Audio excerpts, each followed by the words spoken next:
Some people genuinely love the comforts of like a day-to-day routine in a perfect little house, taking the kids to school and having a full-time job, going to the office. I know someone who genuinely loves accounting. And we're all very, very different people. And I think we just need to understand that big changes for everyone don't always mean the same thing. Welcome back to We Time Convo, where we talk about real life and the moment that changed our direction. Today's episode is really special to me because I'm joined by my girlfriend Tanya, whose journey has been incredibly inspiring. She was living in a structured life in San Francisco, planning vacations like most of us, until an epiphany led her to leave the city, head to the Caribbean, and follow what truly made her happy. Watching her step into the unknown has been beautiful to witness, and today we're talking about what it really takes to walk away from the familiarity and choose a life that feels aligned. Tanya, welcome to We Time Convo. Tanya, thank you for joining us. As Irene told you, we have a podcast, and we've been having this podcast going on 3 seasons. And so we were talking about just traveling and just following your dreams. And then I said, hey, I have this girlfriend and she's doing that. And then Irene was like, can you contact her? And so I reached out and I'm so glad I did because it's been so long. But I do see your posts and I showed them a couple of them. They're like, this is not real. Was nobody AI? Yeah, it looked fake. Well, Tanya, it's nice to meet you. I'm Liza. It says Irene here, but I'm like, And I was going to say, I don't know if Irene was on it. yeah. So the last episode that we did, which was Adult Gap Years, that's when Debbie was talking about you and your experiences. Before we start, tell us a little bit more about yourself and how this came into fruition. Yeah, I'm going to try not to make it a novel. So I was living in San Francisco for about 8 years already.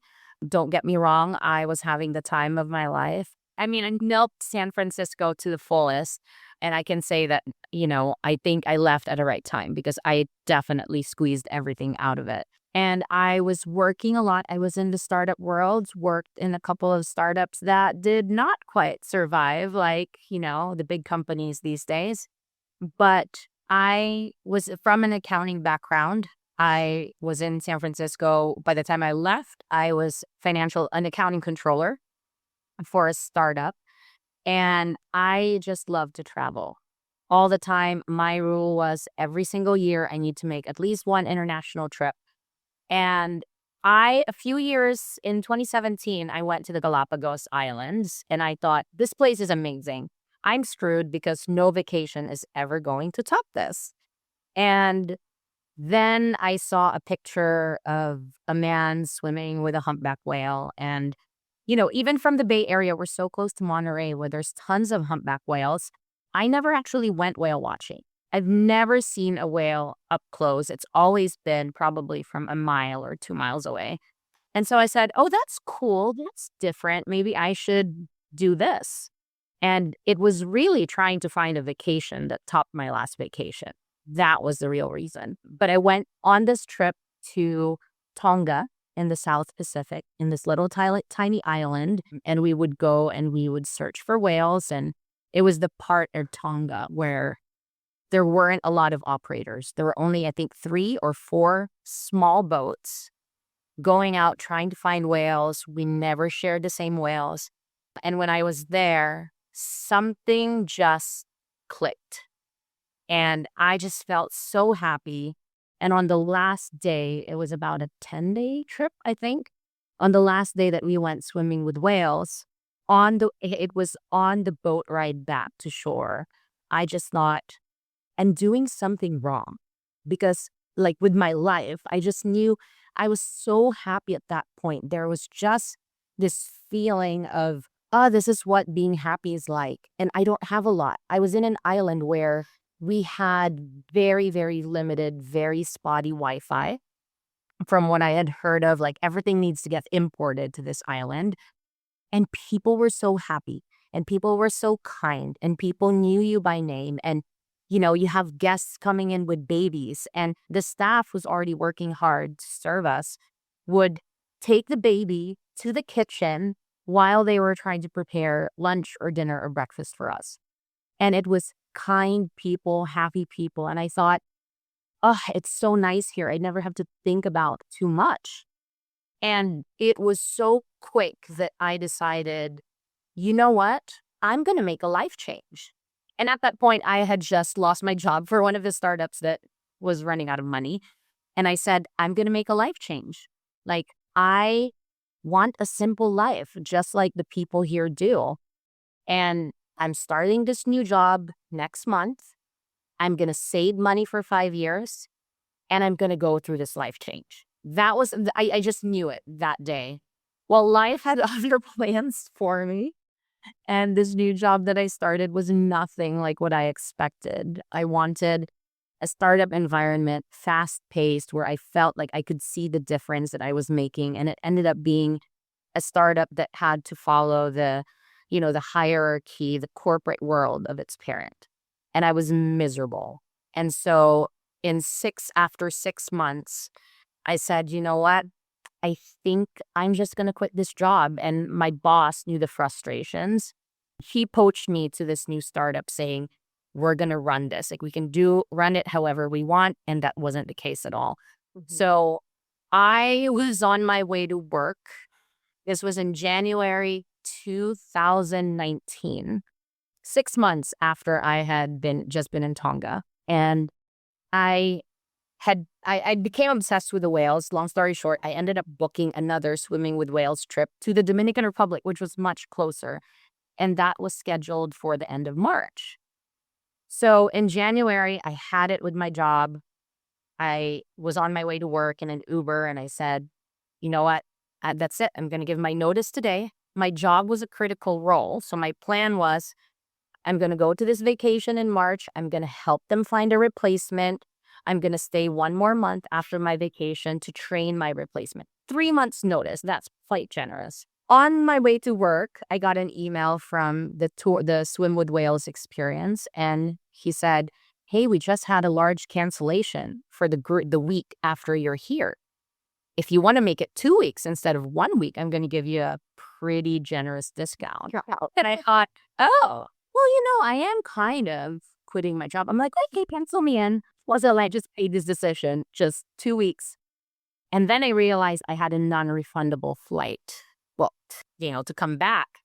And I said, well, if I'm going to lose my flight, why do I have to come back immediately, right? So I said, I was going to make a life change. I knew the life that I wanted wasn't what I wanted anymore. Why am I waiting 5 years? Like, I acknowledged it, and it was so hard for me to ignore the fact that I knew it wasn't what I wanted anymore. So I went to work, gave my notice, and I said, my last day is going to be the day before I leave on vacation. Still 2 months notice, which is still generous.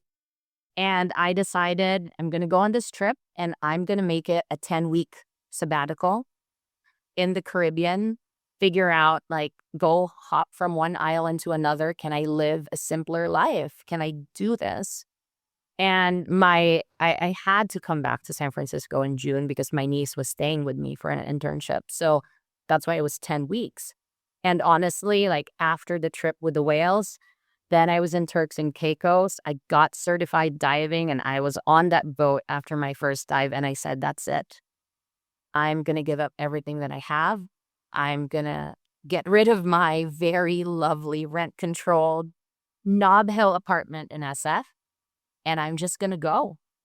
And I went back in SF in June, and I did a consulting gig for 3 months. And then I left in September. So that was 13 months from when I had the realization when I was with the whales that I'm missing something, because I'm never that happy when I'm in SF. So that was kind of the start of it. And then, everything happened after that. But that's what prompted my whole move. Based on that timeline, you basically left SF in 2019?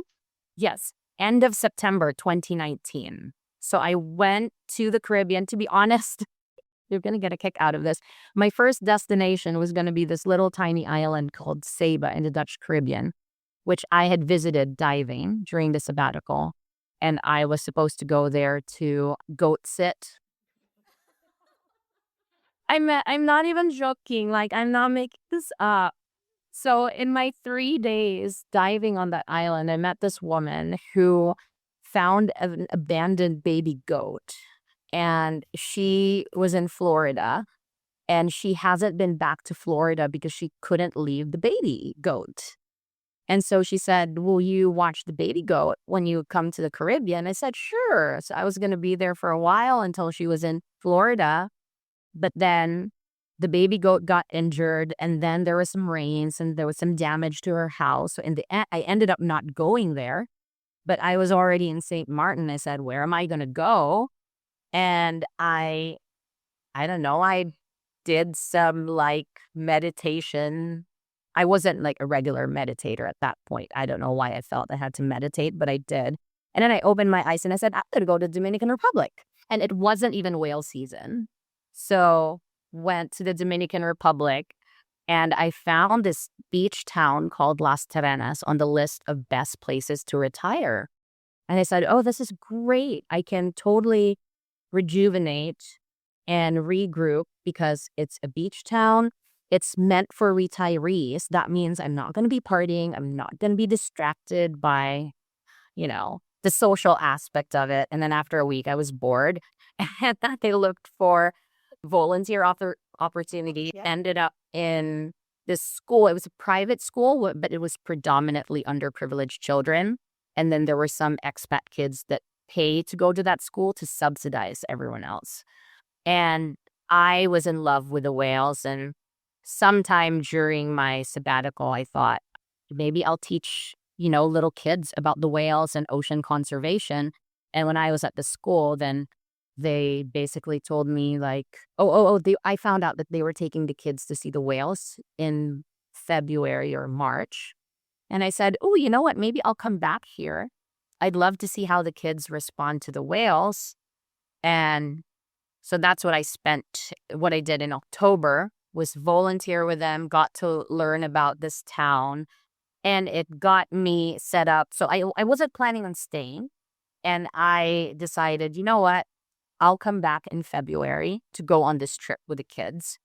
And so I left. After a month, I was off traveling. I was in Cuba, and then I was back on Saba, and then I was back in the Dominican Republic mid-February for whale season.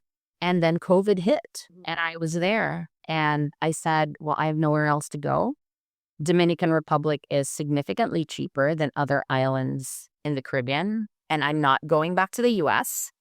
And I'm going to stay here. And then I just absolutely fell in love with the town and the culture and, decided this was going to be my home base from now on. Not part of the plan, but it worked out. So Tanya, I want to know more about how those like swimming with whales. Oh, it's amazing.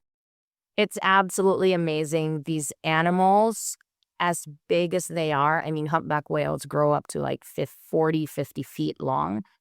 And they're massive. They're like school buses. They are the most gentle animals, the most gentle beings that you could possibly be in the water.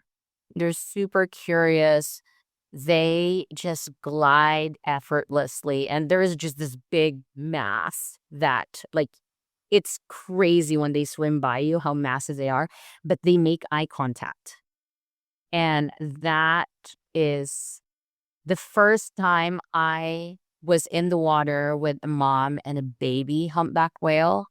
I honestly cried for half an hour. And we were just snorkeling. You're in the surface. You keep a very respectful distance from the whales. You never approach them too close, and you never chase them. So we waited to get into the water until they were resting so that we were not disturbing them. We would just watch. And, seeing there's his mom and then this little baby would just come up and kind of like, it's like nuzzling and cuddling with the mom. And I cried and I cried and I cried. And they couldn't get me back in the water for 30 minutes because I was just sobbing. And like I was fogging up my snorkel mask. But it's an incredible experience. And this is my woo side talking. But I really felt that experience like woke something up in me. Because now I'm still obsessed with the whales. I've made it, that's the reason why I'm still here also in the Dominican Republic, is that the majority of the humpback whales in the North Atlantic come and breed here. They're born here and they breed here. They come back every year. And so we're talking thousands and thousands of whales here.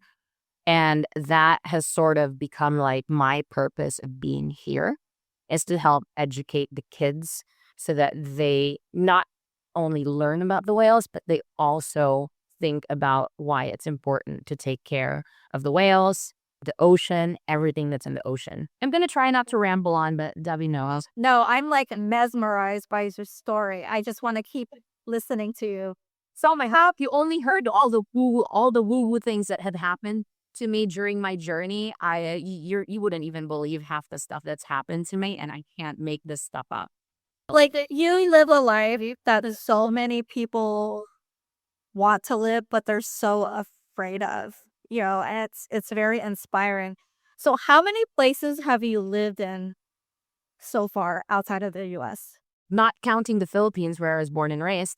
In the Caribbean, it's really just been the Dominican Republic and this island called Ceiba, which is in the Dutch Caribbean. It's like a 2-hour ferry ride, 15-minute flight from St. Martin.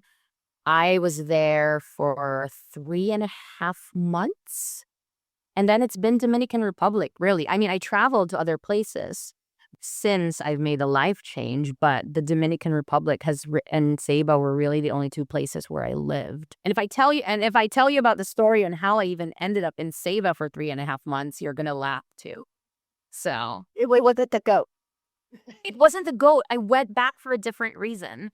I am a firm believer now, in hindsight, because of everything that's happened to me, that if you continue to do the things that you are passionate about and the things that make you feel alive, things, at least for me personally, things sort of like just would drop in front of me and it was up to me to take it. This was in November. So about just shortly after I left the Dominican Republic in October 2019, which was when I was supposed to goat sit, I saw a Facebook post. It was the dive shop on Ceiba, where I went diving for 3 days during my sabbatical. And there was this big like help button. And they said, we are looking for someone with an accounting background. Oh, wow. Knows QuickBooks to help us implement a point of sale system for our dive shop because they were doing everything manually.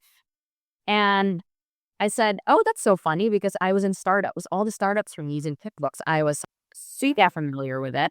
So I messaged the owner of the dive shop because I met her. I said, hey, yeah, I have an accounting background. I know QuickBooks. What do you need? She ended up hiring me. And by the way, this Facebook post said, we will fly you to the island. We will put you up in an apartment for 1 month. You can dive with us for free. Wow. And we'll give you some cash when you leave. And so I got it after a conversation with the owner.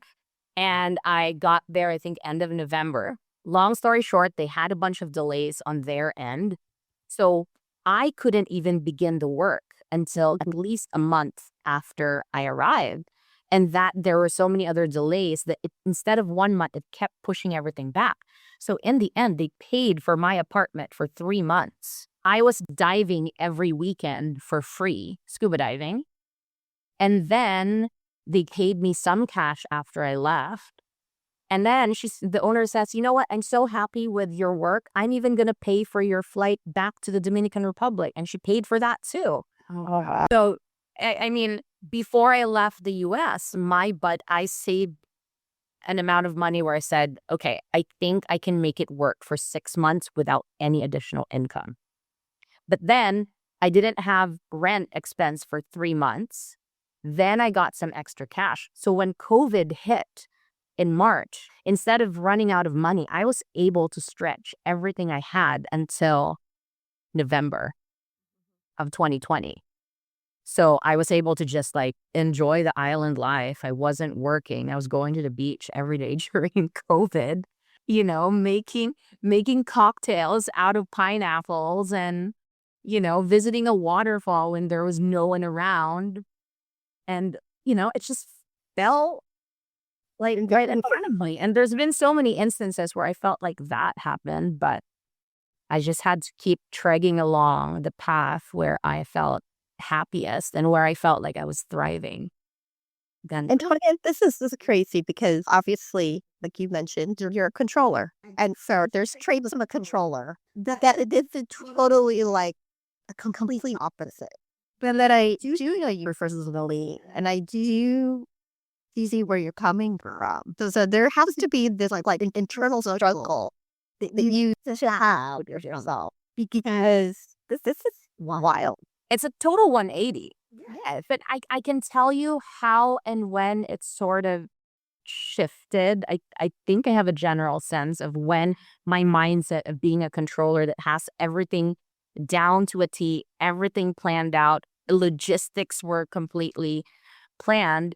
When I did my sabbatical, I said, I'm going to do the opposite of what I do on my travels because my travels pre-life change involved spreadsheets.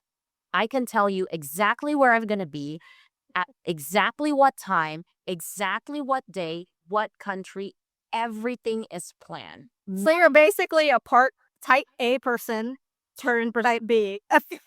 100%. And then when I went on this trip, I was going on 2 weeks of swimming with humpback whales in the Dominican Republic, which I just want to clarify if anyone's listening. There's only one place to do it, and it's the only way you're allowed to do it. It's swimming with whales in any part of the Dominican Republic outside the Silver Bank is actually not permitted. I just want to throw it out there because I look out for the whales. But I went on this sabbatical and I did not even have a plan for the day I was leaving the boat. So we were living on a boat for this whale trip. So we literally came back to shore and I did not even know where I was sleeping that night. This was, I told myself, I'm gonna wing it. I'm just gonna wing it. And I made the next 8 weeks happen living like that, not booking round trip flights, only booking accommodation for a few days and then extending if I like it. And honestly, those 10 weeks turned out to be probably one of the most amazing trips I've ever had. And I wasn't stressed planning. So after that, I said, well, why did I subject myself to so much stress getting ready for a trip when I can just go along the way? I'm not planning, I'm not stressing out, and I'm having even more fun. And so I think after that, I'm just like, I'm just going to go with the flow now. That'd be great because it was like Liza said, I think everybody would want to do something like that. But they just want themselves, I know a lot of people want to do that, but I also, on social media, you get a lot of influencers trying to prove to everyone that they have the best life and trying to convince you that you should live the life that they are living. I will admit, when I left the US, in the back of my head, I'm thinking, oh my God, why are you guys staying here? Like, come on, you can do what I'm doing. And in hindsight, I think I was projecting because I wasn't entirely sure that this was going to turn out to be an amazing life. And maybe I needed validation from other people to convince me that I'm doing the right thing for myself. But what I have learned since is that as amazing as my life is for me, it's not something that fits everyone. Yep. Some people genuinely love the comforts of like a day-to-day routine in a perfect little house, taking the kids to school and having a full-time job, going to the office. I know someone who genuinely loves accounting. And we're all very, very different people. And I think we just need to understand that big changes for everyone don't always mean the same thing. My big change for me was going from from a city life to island life where comforts are limited. For some people, a big change might just be switching a job, but staying in the same industry. A big change might be, I don't want to get married, but no, actually I do want to get married. Or I don't want to have kids, but now I want to have kids. Or I want to have kids and I no longer want to have kids. I think it's really very different for people. And not just that what signifies like a big jump is different for everyone. I also think that you cannot really dictate timing for people. Mine came because I had sort of this like enlightenment period that once I saw what I wanted, I couldn't unsee it. And I think some people, social media being, kind of like the one pushing on other people, sometimes I think people feel like they have to do things now because they see that everyone is making that change. Yeah. But we all have a different time. And for some people, the timing is right. For me, the timing was absolutely right. But for some people, they're not there yet. Yeah. And they might not be there yet because they haven't felt the genuine push to make that change. They might just be seeing things on social media where they start to get FOMO and they feel like they have to make a life change because everyone's doing all these things. Yeah. So for me, the timing was absolutely right. And just thinking about everything that has happened since, I left SF having fully closed that chapter. I don't look back at SF and think, I wish I did this. I wish I did that. No, you lived your life here. Yeah, I lived my life here. I look back at it fondly, but I don't have this feeling of missing SF. Yeah. And so That's great. yeah. And I think some people, maybe they're not done with a chapter in their life. And, for anyone that's listening, I just want to say, just because everyone is doing the change right now, it doesn't mean it's your time. If it is genuinely your time and you feel like you need a change, then go for it. But I do think sometimes there's a bit of FOMO for other people. And, it's just knowing what you truly want and knowing whether it feels right for you to make that change right now or not. Tanya, I want to ask you something. And this is because, one, you're a woman. Two, you're a Filipino law. And then I go in our culture, we always get that like the first reaction typically is that's such a huge change. Are you sure? And you get this is well intentioned, but negative feedback, right? And it's I don't know what it is. I don't know for culture, but they just hesitate from what this type of risk. Did you clear that? And how did you take that into the stride where it didn't hinder you from what you wanted to do? I absolutely got that feedback. So I have an older brother, and then my parents, of course, in California. So once I made the change, my brother and my dad, surprisingly, we're talking about like two introverted people in the family. The two of them said, as long as it makes you happy, we support you. Flat out. My mom, I think, was more hesitant where, well, what are you going to do for a job? I think she was more concerned about like, just, am I going to make it? Like, am I going to have a job? Am I going to have money? Because I left not knowing when I was ever going to make any income. Yeah. I think where I got the most, well, not I think, I know where I got the most pushback from were actually from my mom's cousins. And they, we're very old school and in the very Filipino sense said, you should be here with your parents. You should live here. We know what's best for you. And I kid you not, this even happened on a Thanksgiving and I ended up in like an argument and left crying on Thanksgiving with the side of the family. And what I tried to explain to them and what I have tried to remind myself is that we are all different people. We have different passions. You cannot assume that the life you have for yourself is a life that someone else would want. And I tried to tell my uncle and my aunts that were there, if your child was given the opportunity of their lifetime, the dream job, would you tell them stay here? Wouldn't you want your kid to have the happiest possible life for them? If you truly love your kids, you would want what's best for them. And sometimes that doesn't mean you're going to be nearby.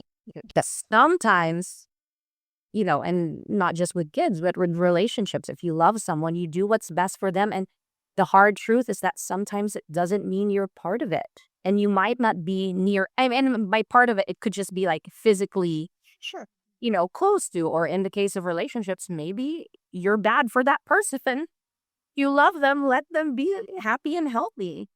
And it's something that it's hard to explain that to the older generation of Filipinos, especially. But I think you just have to stand your ground. I think that since I've left, I've become a better daughter. Sure, I'm far and living in another country, but I call my parents more often. I actually come and visit them. When I lived in San Francisco, I was 50 minutes to an hour away from Santa Clara. How often did I see my parents? Once a month, probably. How often did I call them? Never. I only talked to them when I was visiting them once a month. And I was so close. And now that I am living abroad, I try to call them at least once a week. And then I visit a few times a year. But that's what happens when you are in a better state yourself. If I stayed in San Francisco, I would have been stressed all the time, focused on working the job. And when you're stressed, you take it out on the people that's closest to you. So even at the times when I would see my parents or my brother, I can't say I was the nicest person. And I'm much nicer now to them now that I'm away, because I am in a better state myself, because I am happier. So that's what I try to tell Filipinos. And I don't know if my mom's side of the family still Understands. well, I don't know if they will ever understand. Yeah. But some of their kids have talked to me and said, you know what, I really admire what you are doing. And my cousins, like my cousins that are actually my first cousins, have been so supportive, surprisingly. I think it is the older generation where you get a little bit of pushback, but I'm finding that in the last 6+ years now, I think the older generation through Facebook, they do see how much happier I am. So I don't really get people to tell me you should move back to California. And I haven't heard that in a long time. Tanya, so you moved out of San Francisco almost 7 years ago. Was there ever a point in time living out there where you wanted to settle down, have a partner, think about having kids, like more the traditional role? I the one thing I've always said is that I want to be a mom more than anything. To me, I didn't want to just marry someone and have a kid because that was the path. I always told myself if I even, of course, I wanted to get married, like meet the love of my life, have kids. But I also told myself even then, I don't want to get married before I turned 25. And at 42, I can tell you that I successfully met that, accomplished that bit.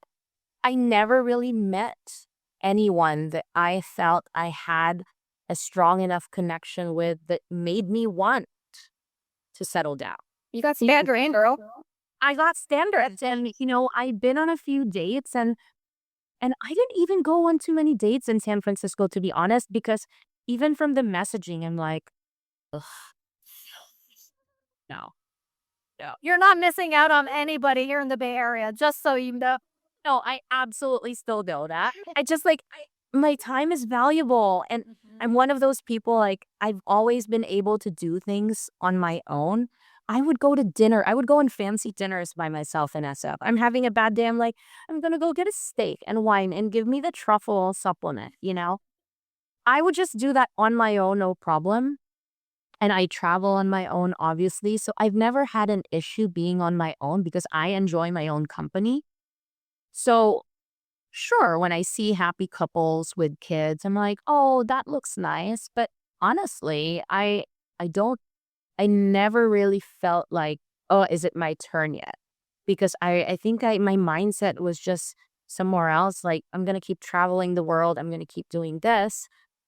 And then since I left, and I always said, you know, I would never want to have a kid on my own because you can't afford to have it. It's so hard to have a kid on your own in the Bay Area, especially.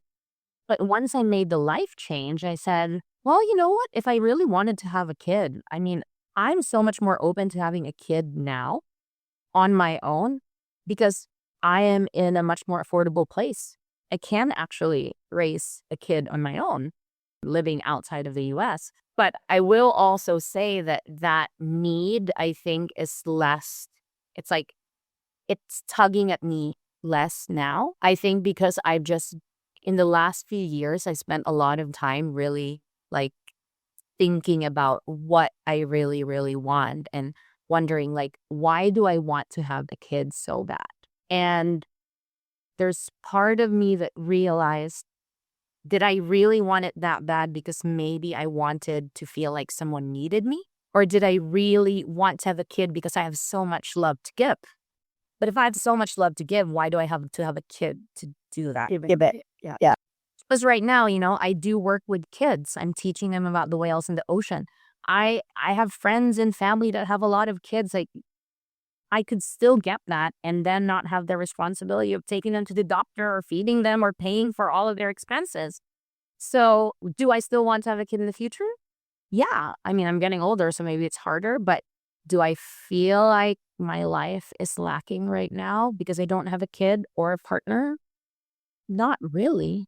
I think I'm just a lot more open to what life brings. If I have a kid down the road, great. I'm sure I would love that. But just because I don't, it doesn't mean I stop enjoying life. And I think that's just kind of my mindset now, trying to live day by day instead of thinking about the future. Like, I don't think about, oh, am I even going to be able to have kids 5 years from now? I don't even, to be honest, I don't think about that at all. I tried to think of like, what am I going to do today? What am I going to do tomorrow? Do I think about retirement? Not really. I try to think about, like, I'm not even thinking about my retirement plan. You know, I try to save money now when I can, but if I see this trip that I want to do, I'm like, oh, I'm going to book that trip and I'm going to go for it. And I'm not thinking about, ooh, that's a lot of money out of your future. I mean, I could get hit by a bus tomorrow. So I think living day to day and just changing the mindset has helped me really be happy with the life that I am living now, even if it means I don't have a partner or I don't have a kid. But do I still want it in the future? Absolutely. With the right people, with the right person. Yes. And with the wrong person, absolutely, Julie. I mean, guys everywhere. And I'm like, no, thank you. No, I admire you for that because I think our society tells us that you're not going to be happy unless you have to someone. And unless you have the picture, right? Yeah. The picture of having a partner, having this, that. And it's just like the picture. Yeah. And to be honest, you know, I obviously know a lot of people back in the States or even just all around the world that are married with kids or without kids. And I can tell you that I'm not jealous of all of them. Like, there are some relationships where I'm like, oof, you're married with a kid, but you do not look happy to me. Yeah. You know, and not everyone is happy to have that life. And so for me, if that kind of life makes me happy, it would make me happier than I am now, then I would absolutely go for it. But if I'm going to be less happy by getting married and having a kid, then, you know, with the wrong person, I will absolutely pick myself over that. No, that's great. That's great. It's really inspiring. I mean, like I said, you were talking about the gap year, and I go, this did it. Look, and I don't know, like I do enjoy seeing snippet of like you put out, and I am I really admire it because I think all of us as women, we are telling ourselves, oh no, people telling us how many this is coming from other people. Yeah. Yeah. Right? And then so when I see what you're doing, I'm like, oh wow, she's doing what makes her happy. Yes. And that's inspiring. Yeah. So I think what I will say, I just realized I didn't even talk about this, which was actually a big part of why or how I felt like compelled to make a change. So during my sabbatical in the Caribbean, the 10-week sabbatical, there was a time where I ended up in St. Martin. And it's not my favorite place in the world, and especially not in the Caribbean. And so I was kind of miserable that I just stayed in my Airbnb the whole time. And during that time, I was kind of bored. I'm like, oh, I didn't have Netflix, so I wasn't going to be watching Netflix. So I'm just like scrolling, and you can only scroll so much. And then I would just be bored laying in my bed. And at the time, I was heartbroken over some guy. And I kept telling myself, why doesn't he want me? Why doesn't he want me? Blah, blah, blah. I feel like we have such a great connection. Why doesn't he want me? And this is all in my head, right? Like, I'm not saying it out loud. I'm saying it in my head. Why doesn't he want me? I'm not pretty enough. I'm not thin enough. I'm not this enough. When my parents left me, and then I just stopped myself and wondered when my parents left me. Like, I was so confused. Like, why would I say something like that? When my parents left me, and it's like, what? Where did that come from? And then I remembered when I was a baby, I lived with my dad's mom, my grandmother, in a province in the Philippines, in Negros, so in Central Visayas, while my parents were working in Manila. So you would have to fly to get there. I lived with her until I was about 7. And then I thought, oh, that's so weird that I said that, because I have very fond memories of my childhood there. But I realized I've always said to people I lived with my grandmother when I was little. And this was the first time in my life that I said when my parents left me. So when I realized, I was like, holy moly.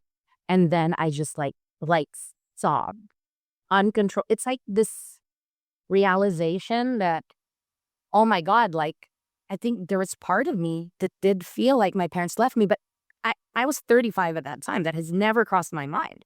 I've always thought, oh, I'm so lucky. My parents are happily married. Neither of them drink. So there's no alcoholism. There's no physical abuse. There's none of that. Like, I am so, so, so lucky. And then I realized, oh, my parents left me when I was a child. And it was as if the child in me just started crying. And it was just like this big release. And I said, holy crap, I think I have abandonment issues. And then so I go on Google and I was like, signs to have abandonment issues. And there was this list of 20 signs.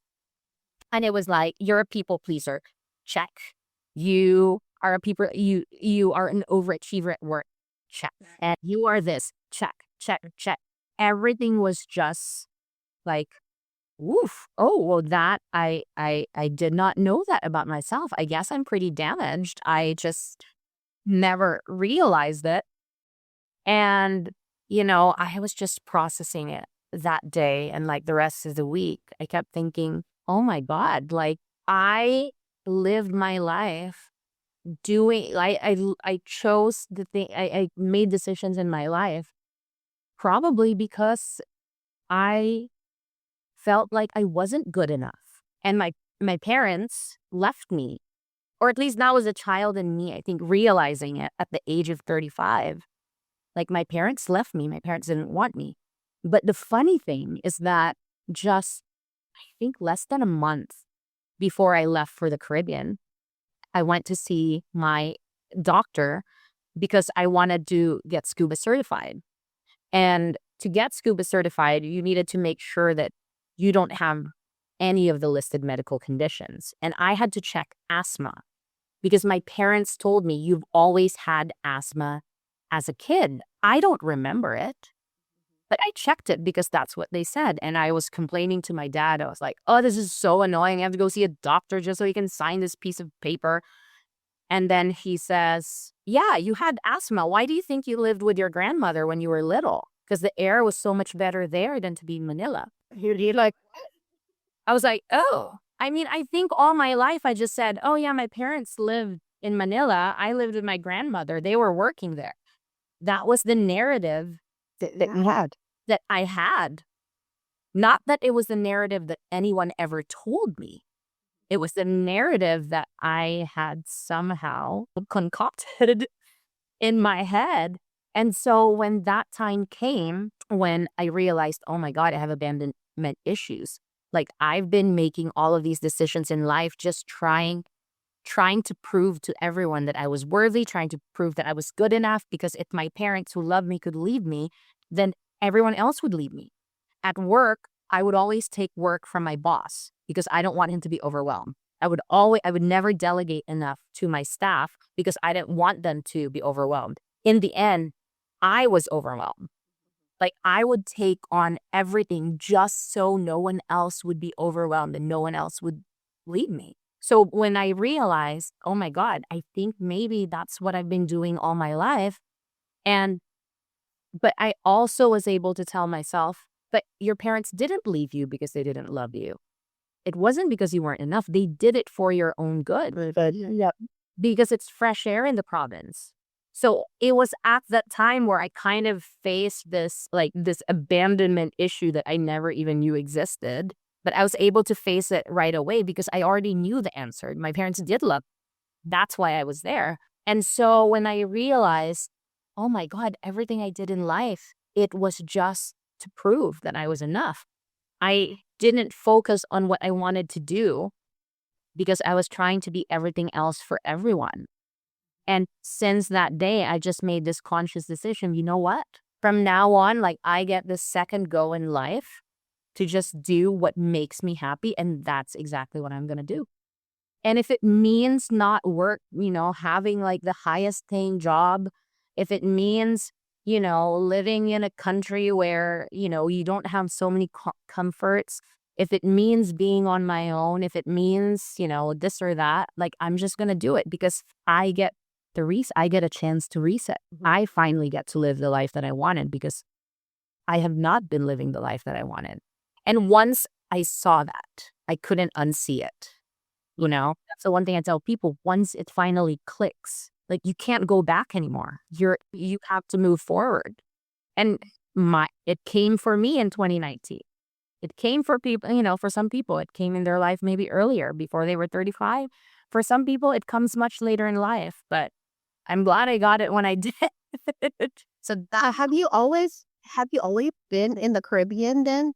Since you've been, I mean, obviously you traveled. Yeah, but your base has always my base has always been the Dominican Republic since COVID. Oh God. And I love it here. I love it here for a lot of reasons. I also know that the Dominican Republic is not for everyone. But for me, an emotional connection is very, very important, whether it's with friends, with relationships, and with places where I live. And I feel very emotionally connected to this country for a lot of reasons. And the Dominicans, I think out of any,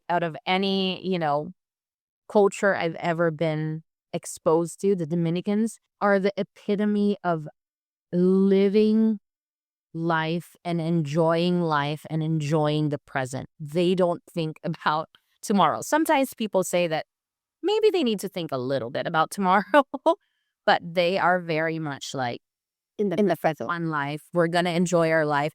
Maybe I won't have enough money to buy food tomorrow, but I am going to have my rum and my Presidente today.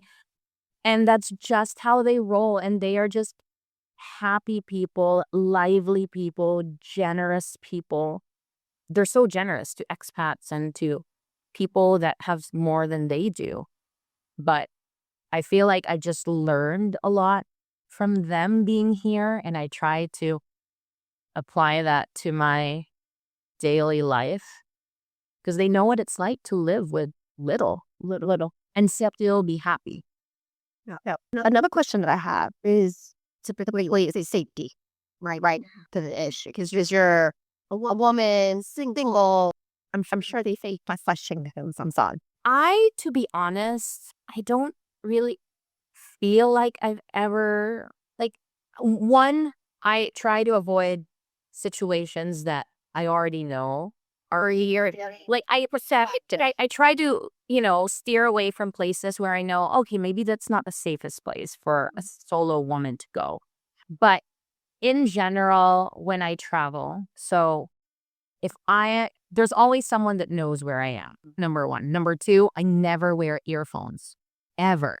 Ever, ever, ever, even if it's off, because the moment you put those earphones on, people automatically think you don't have a sense of your surroundings. So even if you can hear footsteps behind you, they might still target you because they think that you can't. So like in Colombia, they said, like, don't give papaya. Like, don't make yourself a target.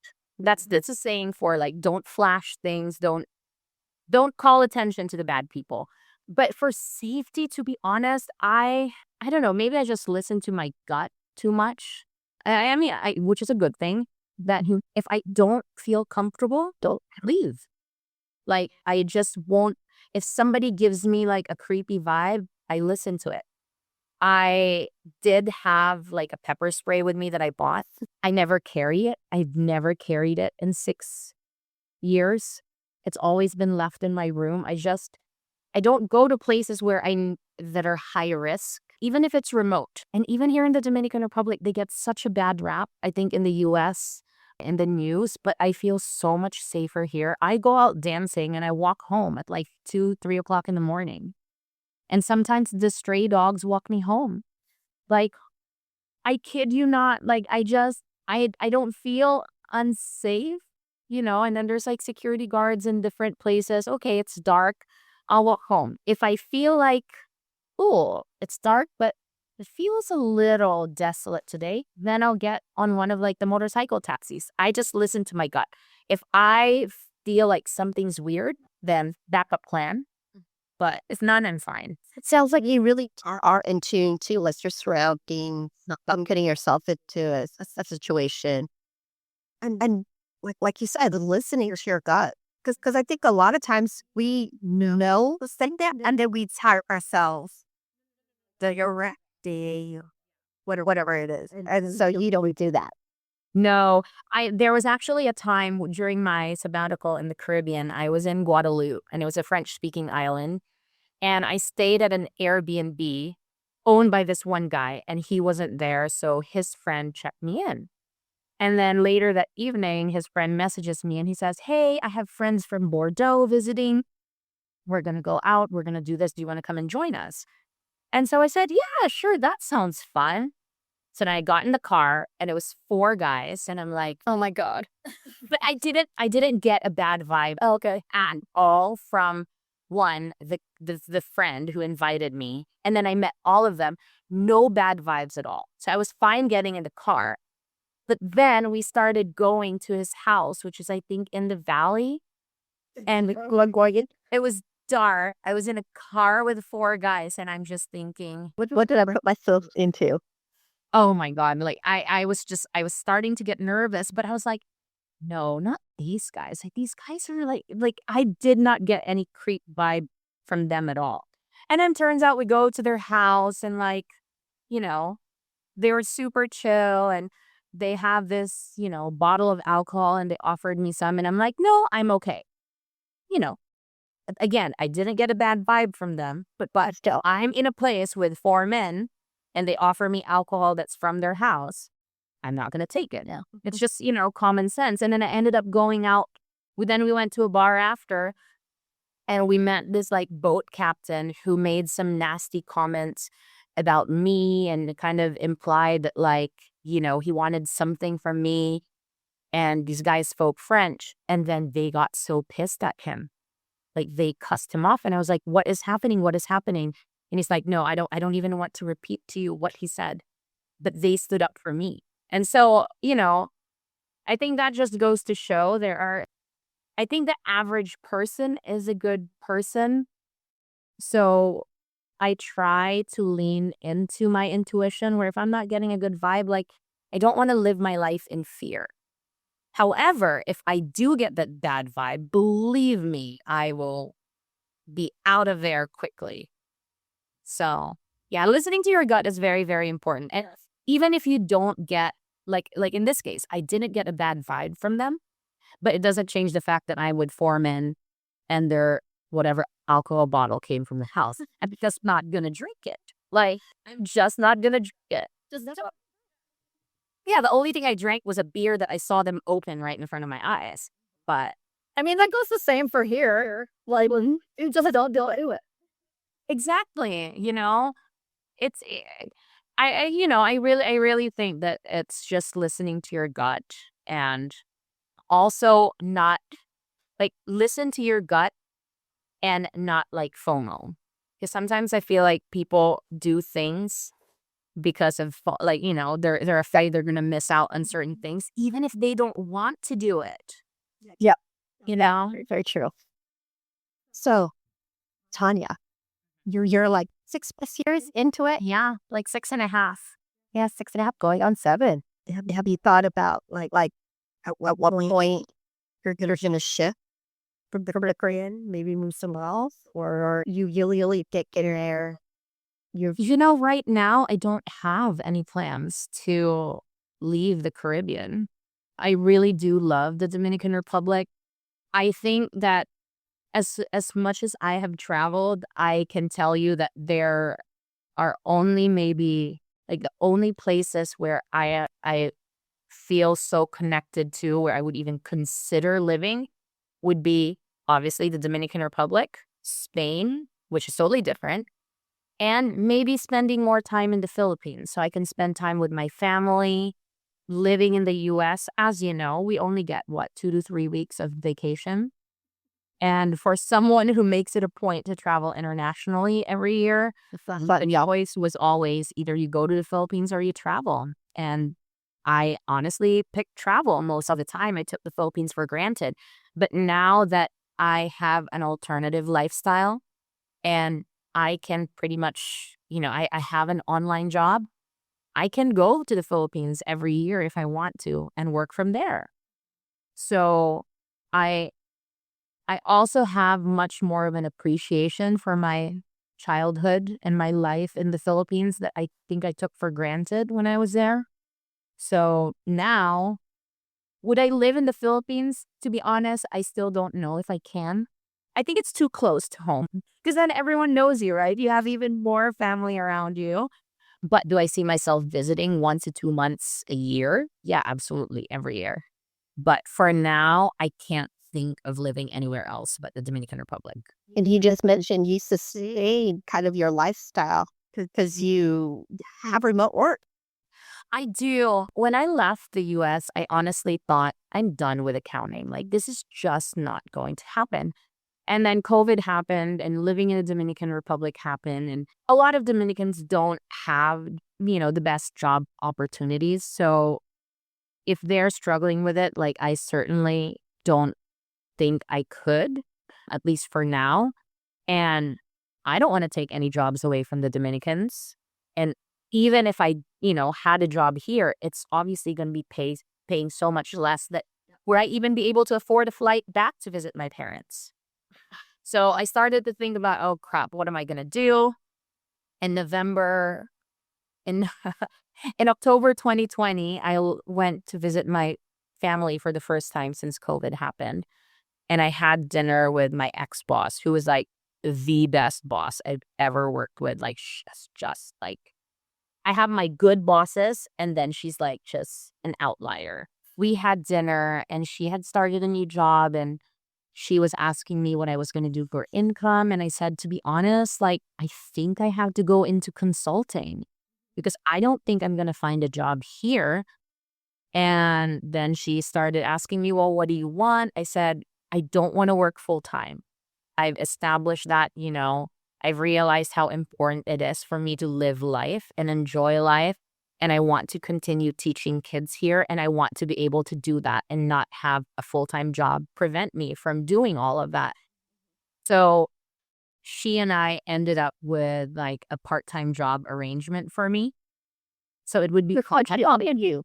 she offered me, yeah, a part-time gig consulting. So I would be 1099. I told her 20 hours a week.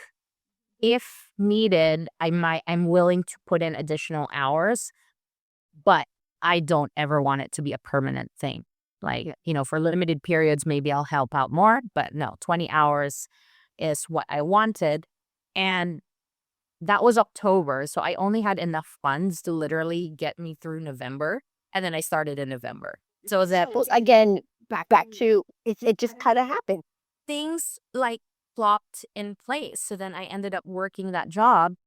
So I was working 20 hours a week online, which meant that when I'm visiting my parents, I could still work. Like I could be anywhere in the world and I can work. And then that gig ended up lasting, that was in 2020.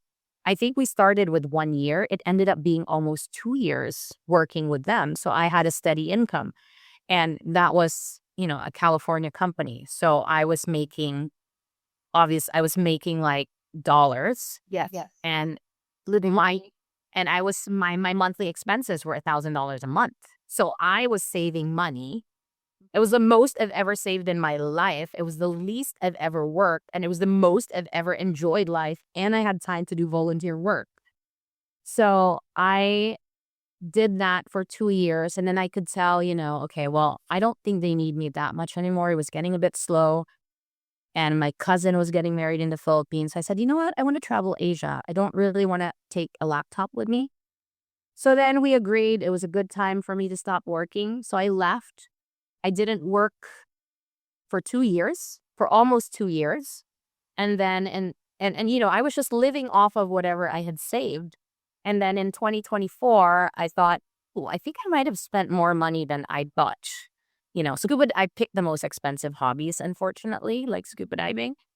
So I said, ooh, I think I'm like spending more money and maybe I need to start looking for another consulting gig. 2 weeks later, she calls me. What are the chances you are available for the next 6 months? It's absolutely wild. And I said, oh, funny you say that because I'm running a company. So I get onto this job, and that was in June or July 2024. And they still have a need for me. So right now I'm still employed by them. And actually, you're going to get an even bigger kick out of this. This was the same company that I consulted with full time the 3 months before I left San Francisco. Oh, the one that you're like, yeah, yeah. Yeah, because I said, you know what, I need to work for 3 months to save up so that I can do this. She just started that job, and she had no one on her team. She said, can you help for 3 months while I hire? So that's what I did. So it's my third stint with the same company in 6 years. And every single time she needed me was always at the time when I needed money. Yeah, yeah. So I get The universe is this stuff happens. It's just, whether people want to believe it or not, I don't know what to tell you, but it's been working out for me. That's so lucky. And I'm not one of those people that I'm like, I'm going to manifest a job. Like, I'm going to manifest this. I'm going to manifest that. I don't do that. But I don't know, maybe something somewhere is just listening to my gut about what I want. And just, it's almost like, here's a little silver platter. And I know this is what you need. So let me give it to you. Yeah. So I try to just live, like, I just try to make decisions based on what I really want to do. And I just sort of figure it out from there. I'm telling you, it's crazy. I can't make this stuff up. So, okay. I don't know. Well, I just love it. Tanya, you are an incredible woman. Like no, I'm serious. Like I can listen to you all day, listen to your stories. Like I want to live your life. And like to your point, I'm middle-aged. I just turned 45 and I am finally figuring out my life now. And it's just so inspiring to anyone out there of any age to just find the happiness within yourself, right? And Yeah. don't depend on other people to bring that happiness to you. And I think the moment you love yourself and find it, like everything will just come naturally to you. So, I mean, if I have to watch your baby go in the Dominican Republic, I'm going to go do it. And you know what, though? In my time traveling, in my 10-week sabbatical, and just basically every time I've been in the Caribbean, I was so surprised that I was meeting, it's almost like I was meeting people that I needed to meet. Because in everywhere I went, I met someone who went through a big life change. My first visit in the Dominican Republic, I met this Canadian woman who was a waitress, and she was into fashion, but she could never really do anything in Canada because she needed to make money. So she was a waitress, and then she had a super tragic car accident, and she said, "You know what? I get a second chance in life." She moved to the Dominican Republic. Right now, she has a very successful like swimsuit line, and she's doing photography, the thing she loved. I was in Turks and Caicos, and my Airbnb host was this Argentine woman who worked in like information systems for a large global company in Argentina. And then she went to the Turks and Caicos and she decided to just leave her job. And then she journals, and every other place. Like, I feel like that helped because I was meeting people who understood what I was going through. Because in SF, I can't say that people in my circle knows what it's like to go through the things that we're going through in my head. Because people don't understand when they don't have that desire to make a shift. Like, I can talk about all the changes that I want, but I think most people just won't get how important that was for me. But when I would meet people in my travels who either went through the same thing and they've done it, or people who are contemplating it, then you get to have like a sounding board, which I think really helps. And I see all these people like, okay, they made all these big life changes and they did it. Like, they did it. They're doing what they love. They're in the place that they love. If they can make it work, I can make it work. So, if we stick to the routine, it's hard to kind of see the other. You don't know what's out there until you give it a shot, Yeah. No, And don't get me wrong. Okay, well, one thing I want to clarify. I wasn't looking for a life change. When I was in San Francisco, I was having the time of my life. I didn't even know that I needed it until after my little whale thing. I don't know what whales did to me, but they did a number on me. your spirit animal. They're your spirit animal. Oh, 100%. And you know what they symbolize? They symbolize like going deep and listening to like being conscious, always being conscious. So they're conscious breathing animals. So they're not like us where we just breathe, we don't think about it. Like they have to think about their next breath, but it's looking deep into like what you really, really want. And so, yeah, I do believe they are my spirit animal. They work. Well, Claudia, I would love to have another opportunity to follow up interview with you. Yeah, of course. I'm always here. If I have another life change, it'll be on my list. It is amazing. Like I said, I love seeing snippets of what we're doing. Lately, she's been dancing, guys. I know. That was a recent passion. It's been a year, and when I get really into something, I go balls to the wall. I love it. Don't stop. I'm trying not to. I try to be honest too. Like, I want to share and like, okay, it wasn't the easiest date. I don't want to divulge too much of my personal life, but I also try to make it clear, like, okay, stuff isn't always perfect. But I will say there's been so much less bad stuff in my life, I think, since making the change.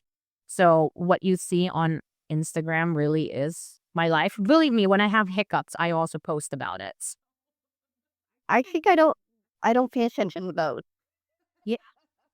There's not that many of them. Usually, if something like I have hiccups, I usually just laugh about it. So it's kind of like a joke.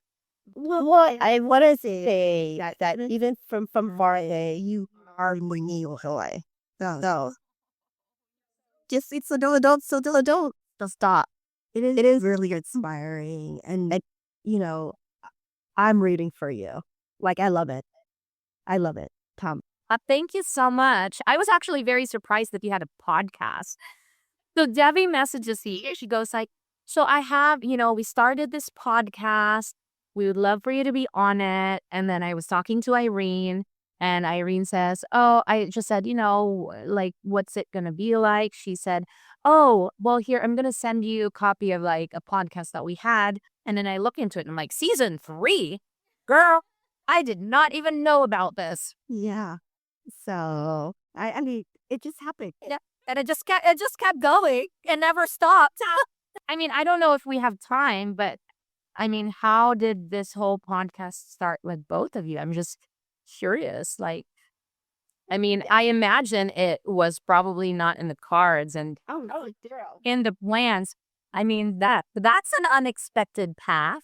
Oh, absolutely. And me, I'm just going through life, and then I think Irene and Liza came to me and they just asked, "Hey, do you want to be part of this path?"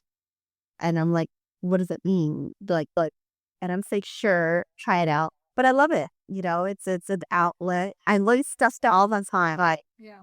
I think that's the great way I get to acknowledge my girlfriend. I mean, I love it because it's something that I thought I would never do.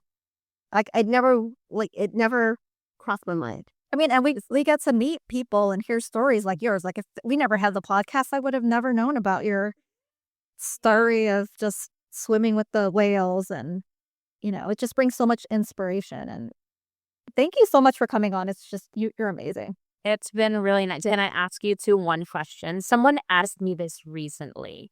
So I got into bachata dancing in the and just to clarify, this is not the bachata dancing that you might see on videos where they're doing body rolls. Like that is something else that I read. It's called bachata. Like I'm dancing like the bachata that was born in the Dominican Republic. Like this is the birthplace of that dance. And I got so into it, so passionate about it in the last years. Like I'm literally going out so much just to practice.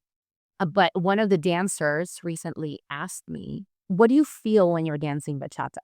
And then I thought, oh, I feel sexy when I dance bachata. And feeling sexy is not something that's in my vocabulary because I'm very self-conscious about like how I come across, especially with men. But I thought I said that. And so now I'm curious, like what this, having this podcast, which was a part of your unexpected path, like what does it make you feel? Like, how do you feel when you're doing it? I'm curious because now I love that question. Well, yeah, I feel like myself.